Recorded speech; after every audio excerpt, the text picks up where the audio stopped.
Ali Khamenei, Iran के supreme leader, जिंदा हैं या हमले में मारे गए।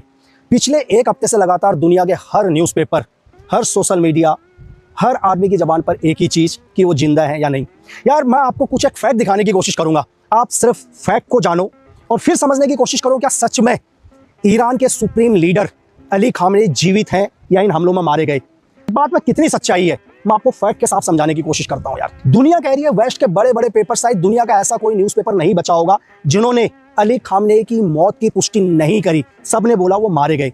मेरे कुछ एक सवाल हैं, आप सिर्फ उन सवालों को ध्यान से समझो। यार आपको पता है कि अमेरिका ने 10 दिन पहले ही ईरान को बोला था कि मैं तुम्हें 10 दिन का समय देता हूं, आप बताओ कि आप ये न्यूक्लियर प्रोग्राम बंद करोगे या नहीं। लेकिन बहुत कम लोगों को यह पता होगा कि मिडिल ईस्ट में ईरान के बैक में या ईरान को कौन सपोर्ट कर रहा है। ईरान को दुनिया के दो पावरफुल देश जिनकी सीक्रेट सर्विस, दुनिया की बहुत पावरफुल सीक्रेट सर्विस है यार, आप रशिया SVR और चाइना MSS, ये दोनों के दोनों क्या है, बैकफुट में ईरान को पूरा सपोर्ट कर रहे हैं। SVR को पता है कि अमेरिका क्या करेगा, ईरान के ऊपर हमला करेगा, इनके सुप्रीम लीडर के ऊपर हमला करेगा।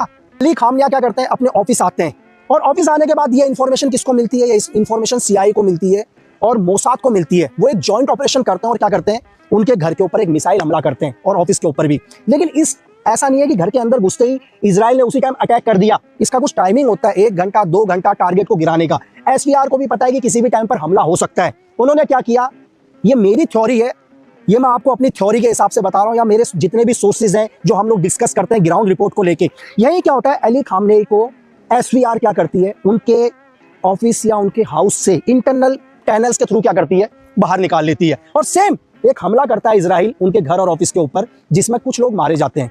और यही क्या होता है, मोसाद के जो भी एसेट्स जो इस टाइम ईरान में मौजूद है, वो बोलते हैं कि हमले में कोई भी नहीं बचा क्योंकि उस घर में जो भी लोग थे वो मिसाइल से नहीं बचे। तो अमेरिका क्या करता है, ट्रम्प क्या करते हैं, जल्दबाजी में एक स्टेटमेंट देते हैं 1 तारीख को कि ईरान के सुप्रीम लीडर क्या है, मारे जा चुके हैं। और ये खबर पूरी दुनिया में भूचाल की तरह आती है और इसी खबर को दोहराते हैं इजराइल के नेतन्याहू कि इस हमले में ईरान के सुप्रीम लीडर मारे गए। SVR यहीं से क्या करती है, SVR भी बोलती है ईरान को कि आप एक काम करो, सेम आप भी बोलो कि हमारे लीडर मारे जा चुके हैं। सेम ईरान भी क्या करती है, अनाउंस कर देती है कि हमारे लीडर मारे जा चुके हैं, हम 40 दिन का राष्ट्रीय शोक कर लेते हैं। मेरी बात समझे। अब अमेरिका क्या करता है, अपनी पूरी ताकत झोंक देता है ये पता करने में कि एविडेंस चाहिए। भाई उस घर के अंदर लाश तो होगी, डेड बॉडी तो होगी, सबकी डेड बॉडी है, लेकिन सुप्रीम लीडर की डेड बॉडी नहीं है। यहीं पर CIA क्या बोलता है, दुनिया के अंदर एक रूमर फैलाता है कि हमारे पास फोटोज आई और हमने देखा। आप ये सोचो, ये वो अमेरिका है जब इनके नील आर्मस्ट्रांग ने चंद्रमा पर कदम रखा तो इसने फोटोज पूरी दुनिया में दिखाई कि हम कितने पावरफुल हैं। ये वो अमेरिका है जब सद्दाम हुसैन को मारता है तो पूरी दुनिया को लाइव दिखाता है। ये वो अमेरिका है जो मुसोलिनी को मारता है तो पूरी दुनिया को दिखाता है। ये वो अमेरिका है जो बिन लादेन को एबटाबाद में ऑपरेशन में गिराता है तो पूरी दुनिया को दिखाता है। लेकिन आज 5 तारीख हो गई, लगभग 6 दिन के अंदर इजराइल की मोसाद और अमेरिका ये एविडेंस नहीं दे पाए कि ईरान के सुप्रीम लीडर मारे जा चुके हैं। बात समझ में आई भी नहीं है। सबसे पहली चीज क्या है कि अमेरिका दुनिया का वो देश है जो पूरे मिडिल ईस्ट को कंट्रोल करना चाहता है और मिडिल ईस्ट में हम पावरफुल 4 देश हैं।